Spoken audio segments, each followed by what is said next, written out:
Hola, ¿qué onda? ¿Cómo están? ¿Todo bien? Yo aquí practicando un rato. ¿Saben? Hay un cantautor español que escuchaba mucho hace unos años. De repente lo escucho todavía, aunque ya no estoy muy familiarizado con sus canciones más recientes. Creo que ha cambiado mucho su estilo. Pero bueno, les estoy hablando de Nacho Vegas. Es un cantautor español. La verdad no sé qué tan famoso sea. Como que de repente se hace más famoso y luego cae como en el olvido. Tiene sus ondas medio extrañas. Y últimamente como sus canciones están muy ligadas a la política, a los movimientos, digamos, sociales, como que, digamos, no es tan popular como hablar de otros temas, como los hacía antes. Sus primeras canciones eran como de desamor, de drogas, de... Pues sí, de cosas yo creo que son más interesantes para la mayoría de las personas. Pero bueno, en esa época cuando hacía muchas canciones acerca de, digamos, como más emo, lo invitaron, creo que a una universidad, a dar una plática. Era un ciclo pues sí, de conferencias donde invitaban a varios músicos a hablar de diferentes temas. Y el título de su plática, que después acabó hablando de cosas que no tienen nada que ver, pero el título de su plática de Nacho Vegas era Escritores que leen. La verdad no sé qué se puede esperar mucho de una plática que se llamara así. Pero bueno, obviamente estaba relacionado con... No, escritores que leen, no, cantantes que leen.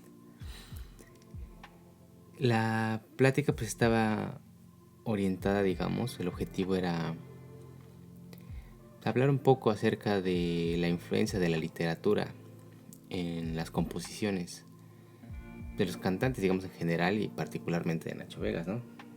Supongo que tendría que hablar de sus influencias literarias a la hora de componer canciones. Porque bueno, además Nacho Vegas no nada más es músico, es digamos cantautor, sino también ha escrito libros, ha escrito poesía. Y aquí en este punto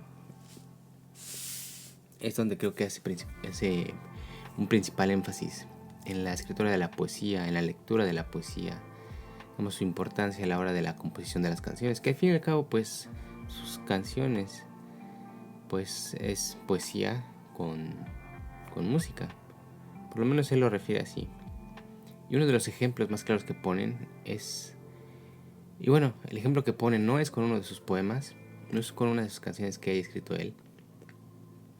La letra de esa canción, que esa canción se llama Brujita, es un poema de un escritor, de un poeta que se llama Ángel Guache.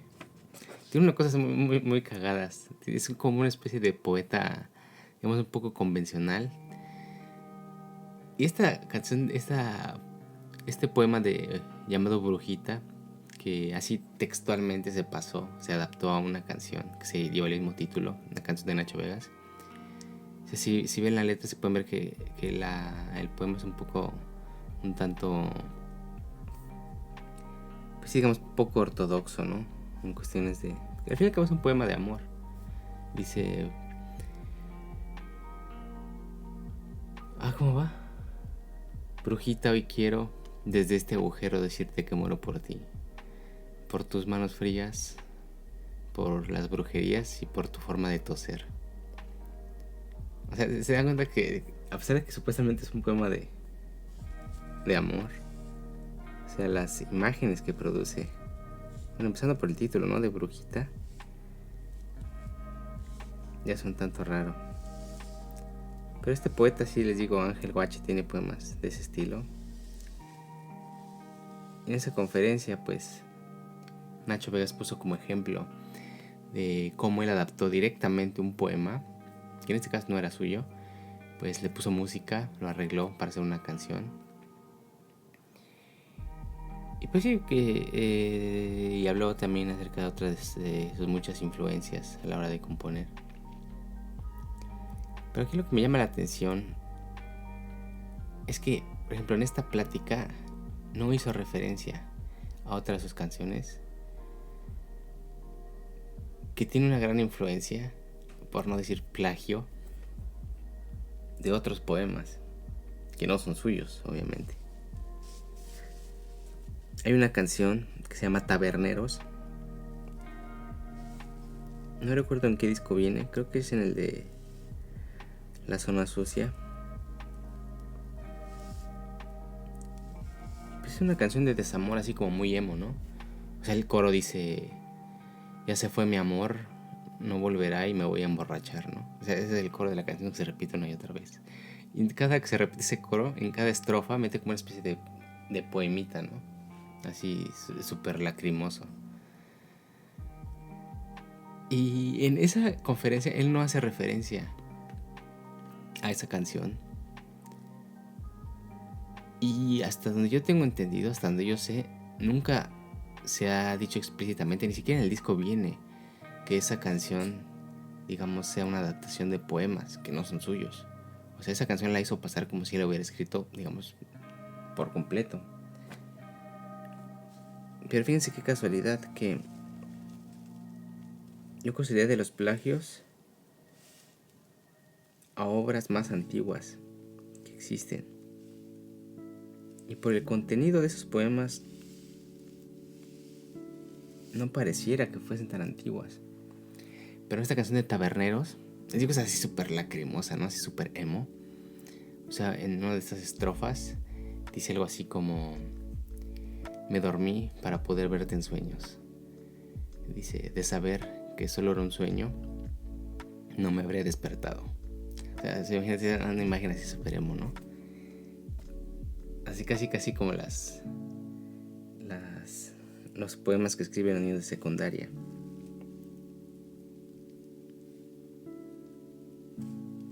Por ejemplo, hay otro que dice: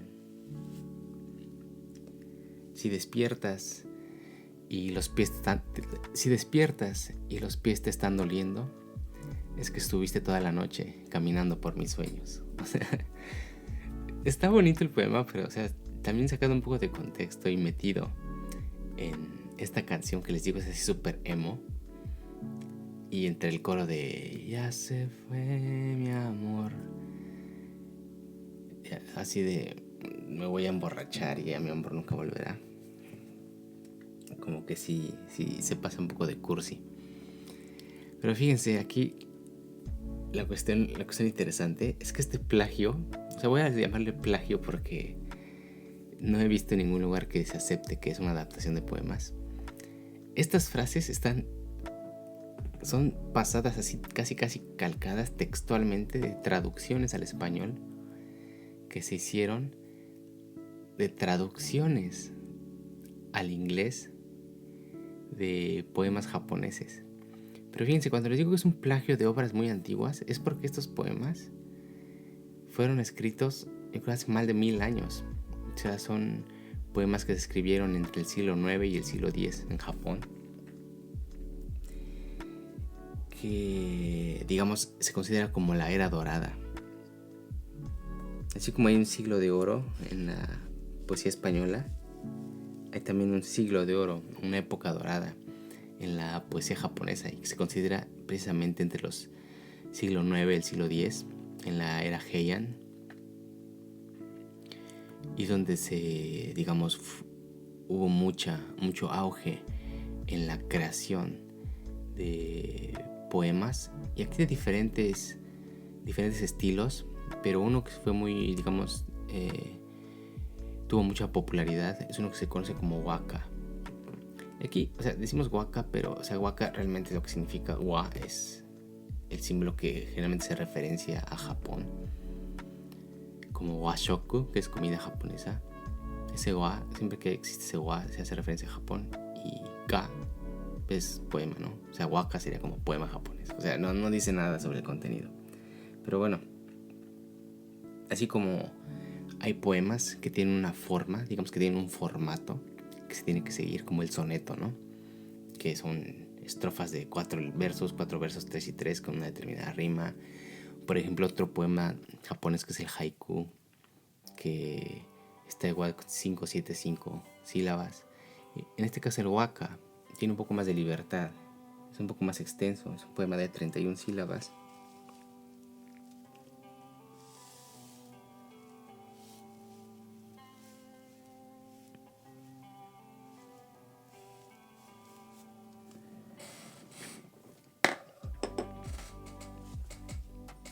Y ese waka, digamos que es el estilo poético que tuvo mucho auge durante la era Heian, principalmente en lo que les digo que se conoce como esta época dorada de la poesía japonesa en el siglo 9-10. Fíjense algo curioso, porque a partir de estos poemas que se escribieron en el siglo 9, que es considerado como la era clásica de estos waka, y a partir de ahí lo que se hacía mucho es se improvisaban poemas a partir de esos poemas que se eran considerados clásicos, o también se podían escribir poemas, digamos, inspirados en esos clásicos, haciendo pequeñas modificaciones. Y esto es algo característico no nada más de la poesía japonesa, sino por ejemplo también de la caligrafía. En el caso de la caligrafía, o sea, digamos que hasta cierto punto no se valora mucho la originalidad de los trazos, sino en primera instancia que también se pueda reproducir obras clásicas de los grandes maestros caligrafistas japoneses o chinos de la antigüedad. Bueno, ya después, si viene ya, digamos, arte contemporáneo derivado de estos estilos clásicos. Pero de igual manera en el caso de la poesía, pues sí, o sea, se valoraba mucho hacer referencias, inspirarse en estos poemas clásicos que se escribieron en el siglo IX. Les digo, tuvo tanto auge la escritura del waka que existe una compilación que es como de la antología de poemas japoneses más importante en ese entonces y más importante hasta nuestros días.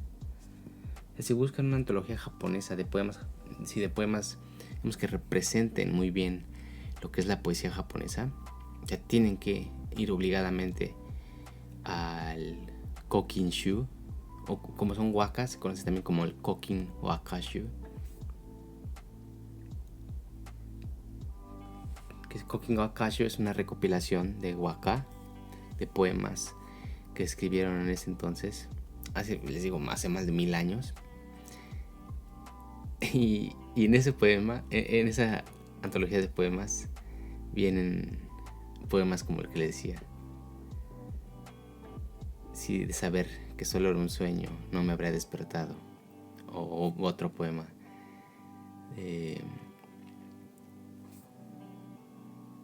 Si despiertas y los pies te están doliendo, es que estuviste toda la noche caminando por mis sueños. Ese poema, así tal como Nacho Vegas lo adaptó a su canción Taberneros, es una traducción al español de uno de estos poemas del Kokin o Akashu de hace más de 1000 años. No sé si aquí, o sea, está pasado casi textual. O sea, obviamente sí lo plagió, si es que no hizo un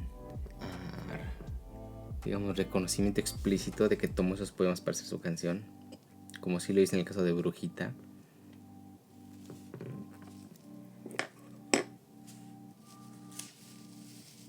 Y no sé si esperaba que, como era algo muy antiguo, nadie se diera cuenta. Y aparte el tono de esos poemas. Y fíjense, el tono de esos poemas que encajan muy bien con, digamos, nuestra educación sentimental, con la forma en que vemos el amor, el desamor. O sea, fíjense, estas letras que no fueron modificadas, o sea, fueron pasadas textualmente de las traducciones del japonés al inglés primero y luego al español, fueron pasadas así textualmente a su canción, y podría pasar por unas letras que se le haya ocurrido a Nacho Vegas ahí mientras hacía componía su canción.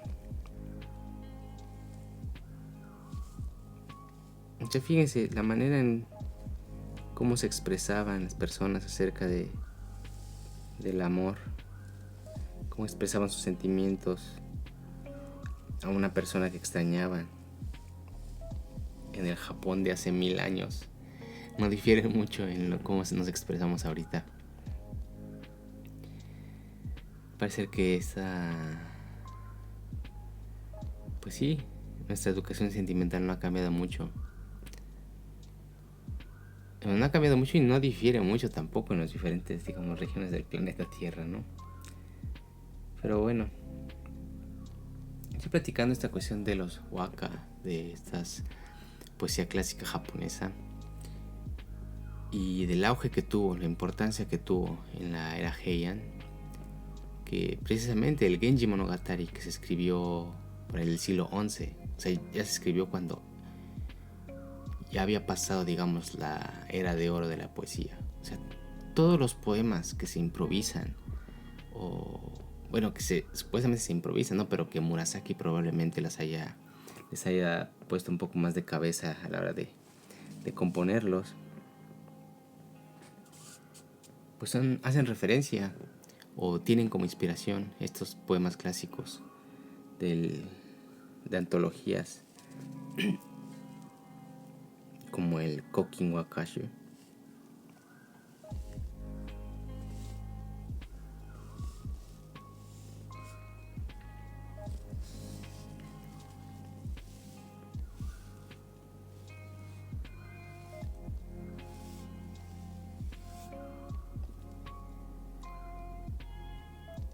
Y el capítulo 14 del Genji Monogatari es un capítulo importante porque es el inicio de la segunda parte. Hay grandes cambios en la corte, hay otra vez cambio de administración. La primera parte de este capítulo 14 empieza con la abdicación del emperador, que es un emperador que era relativamente joven. Recordemos que era el hermanastro de Genji, el emperador Susaku. Abdica y el que le sigue, que es el que asciende al trono, es el que después sería el emperador Reisei.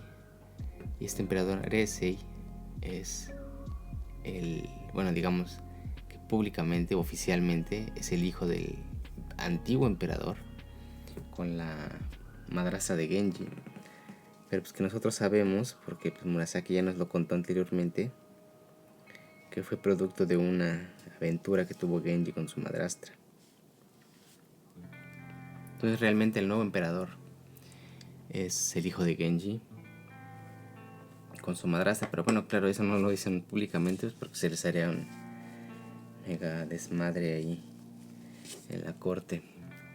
Entonces esa primera parte del capítulo 14 empieza con todos estos cambios que ocurren en la corte, con el restablecimiento de Genji en la corte en todo su poder después de regresar del exilio, como pues sí sube al trono el hijo de la madrastra de Genji. La madrastra de Genji otra vez recupera, digamos, todo su estatus.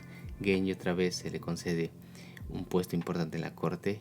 Digamos que todos los apestados que habían sido como relegados hacia los rincones de la corte regresan otra vez pues sí, a puestos importantes. Por ejemplo, el cuñado de Genji.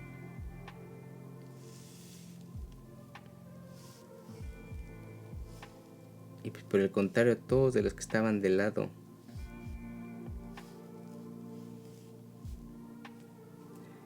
de la madre del emperador que acaba de abdicar, pues les pasó lo contrario, ¿no? Se la tuvieron que pelar y pues tuvieron que ceder sus privilegios a los que iban llegando. Y aquí además de todas estas cuestiones que se nos platican sobre los cambios que ocurren en la corte, digamos que a nivel personal, interesante este capítulo es la relación las consecuencias, digamos, de la relación que tuvo Genji con la dama de Akashi durante su exilio. Entonces, cuando Genji estuvo en su exilio, que al fin, digamos, tuvo un momento de felicidad después de conocer a la dama de Akashi. Y bueno, recordemos que en una de esas la dejó embarazada y ya se regresó bien triunfante él. Y la dejó ahí botada en los confines de Japón. Y pues al principio le valió un poco que la haya dejado embarazada. Le llegaban noticias de que pues ya iba a dar a luz. Pero pues él estaba muy ocupado, ¿no? Digamos que con sus nuevas obligaciones, con sus nuevos problemas, de que su hijo ilegítimo iba a subir al trono.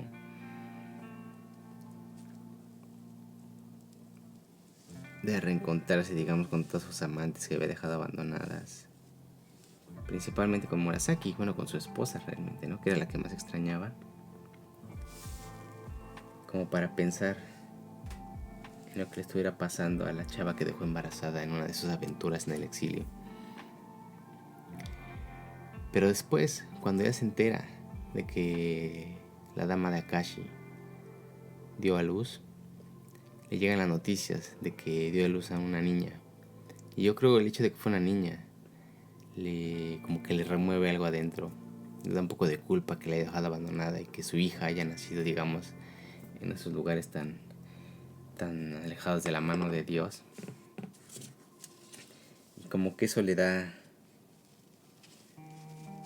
cambia totalmente la perspectiva que tenía sobre esa dama que había tenido aventuras durante su exilio. Y como que sí le pegó en su corazoncito que haya nacido su hija en un lugar así de horrendo.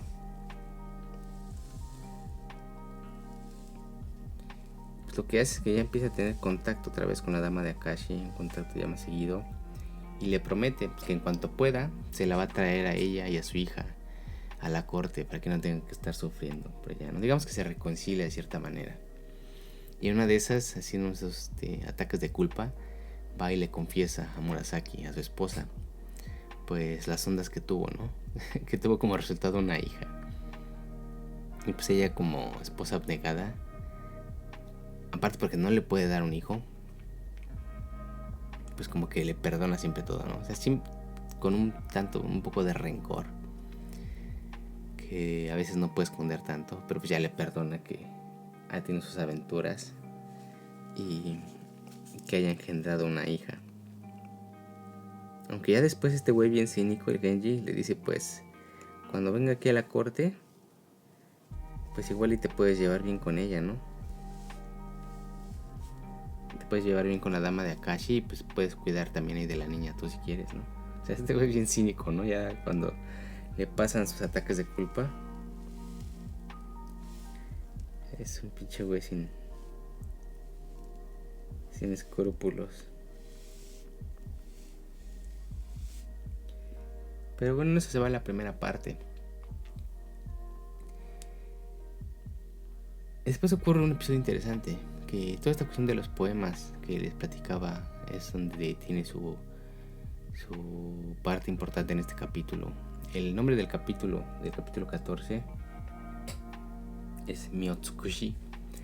Miotsukushi es un nombre raro para un capítulo porque no hace referencia a ninguna mujer, no hace referencia a ningún lugar, no hace referencia, digamos, explícita a algo que ocurre en ese episodio, sino Miotsukushi significa, es como una especie de boyas en la costa, que servía para alertar a los barcos sobre la marea, para, digamos, indicarles qué tanto se podían acercar a la costa sin que se quedara el barco encallado. Estas boyas tienen una forma muy particular. La manera más fácil de ver la forma que tienen estas boyas es ver el símbolo, el escudo de la prefectura de Osaka. Osaka es precisamente el lugar donde se encuentra estos lugares con estas boyas, digamos que adoptaron como símbolo estas Miyotsukushi, estas boyas.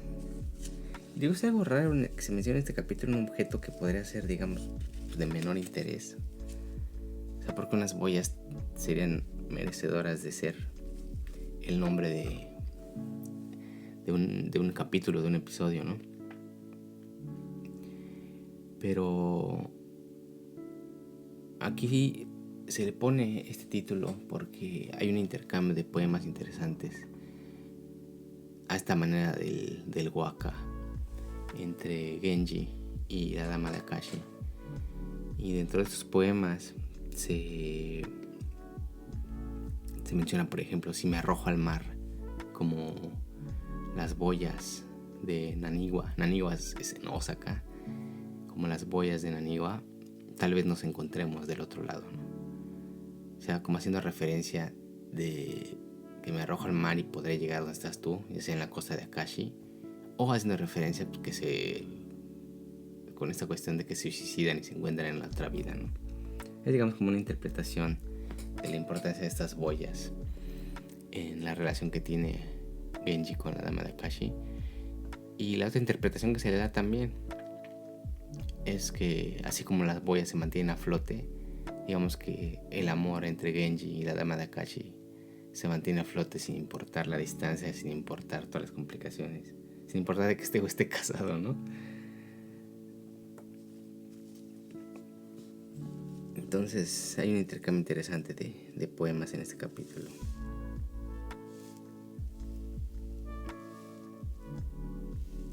Que hubiera estado interesante, ¿no? Que Nacho Vegas hiciera una canción con poemas del Genji Monogatari.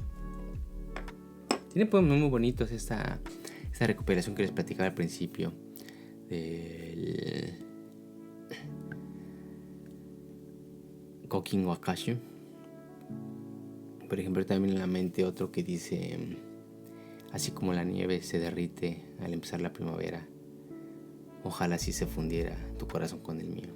O sea, les digo, estos poemas, o sea, podrían pasar muy bien con algo que escribieran hoy en día una persona en una canción de amor, en un poema de esos que se encuentran de repente en Facebook, ¿no? Es interesante ver cómo la manera de expresar estas ideas no ha cambiado en siglos. Digamos que trasciende todas estas épocas y lugares, ¿no? Y pues sí, ya en la segunda parte de este capítulo 14 ocurre también, menciona en otro episodio, de la muerte de la dama de la Sexta Avenida, la dama que por celos había matado a varias, había cobrado a varias víctimas, y de su hija, que había sido la antigua sacerdotisa del santuario de Ise, que de nuevo, cuando hubo un nuevo emperador, también digamos que hubo cambio de administración en todo y nombraron a una nueva abadesa en el santuario de Ise, y la hija de la dama de la Sexta Avenida ya regresó, digamos, a su vida normal. Bueno, normal entre comillas, porque en esta segunda parte del capítulo se menciona que su madre muere, y antes de que muera, como esta dama de la Sexta Avenida, la amante de Genji, pues manda a llamar a Genji y le dice: oye, me va a morir, y mi hija, como ya no es la sacerdotisa del templo, pues va a quedar a la deriva y sin nadie que la cuide. Dice: échale una mano, después de que yo muera, hazte cargo de ella, no la dejes morir sola. Dice: pero no seas ojete, si ya te conozco y sé que pues, te vas a aprovechar de la situación, ¿no? Y te la vas a acabar tirando, ¿no? Entonces dice: no seas ojete, no te aproveches. Dice: prométeme que si en algún momento, por el afecto que tuvimos, que la vas a tratar a ella como si fuera tu hija y no como si fuera tu amante, ¿no? Y Genji le dice: sí, ¿no? Así como si ya muérete, ¿no? No me dice así, ¿no? O sea, sí se pone a llorar y dice: sí, claro que sí, se lo promete, todo bien chido, ¿no? Pero ya después de que se muere y que se empieza a cartear otra vez con la hija, que se llama Akiko Nomu, que después va a tener un papel importante también en el Genji Monogatari, por su posterior relación con el hijo de Genji, con el que subió recientemente al trono, con el emperador Heisei. Esta Kikonomo, pues como que sí le empieza a llamar la atención a Genji, ¿no? Sin importar la promesa que le había hecho a su madre de que solo la iba a ver como una hija. Bueno, ya vimos lo que hizo con su madrastra, ¿no? Pues que no va a hacer con una hijastra. Pero, bueno, así son las cosas pues sí, de la corte en la era Heian, ¿no? Pero bueno, en este capítulo 14 les digo, hacen esta intercambio de poemas que son ejemplos muy claros de cómo a veces estos objetos, al parecer un poco intrascendentes, como el caso de estas boyas en el lago de Naniwa en Osaka, sirven para, pues sí, crear imágenes que, bueno, fueron utilizadas en ese entonces, ¿no? Para expresar ciertos sentimientos, en este caso de amor a otra persona, y que, bueno, pueden ser utilizadas para crear canciones de desamor en el siglo XXI, como es el caso de Nacho Vegas. La verdad, o sea, está diciendo plagios. Es un cantante que a mí me gusta mucho. No sé si su intención realmente fue de plagiar y que nadie se diera cuenta, pero echen un ojo a esa antología de cuentos japonés, antología de poesía japonesa, el Kokin Wakashu. Tiene cosas muy bonitas. Pues también echen un ojo ahí a las canciones de Nacho Vegas, a ver qué otro tipo de similitudes se encuentran, ¿sale? Pero pues bueno, ahí después me dicen qué les parecen esos poemas, ¿vale? Cuídense, nos vemos, bye.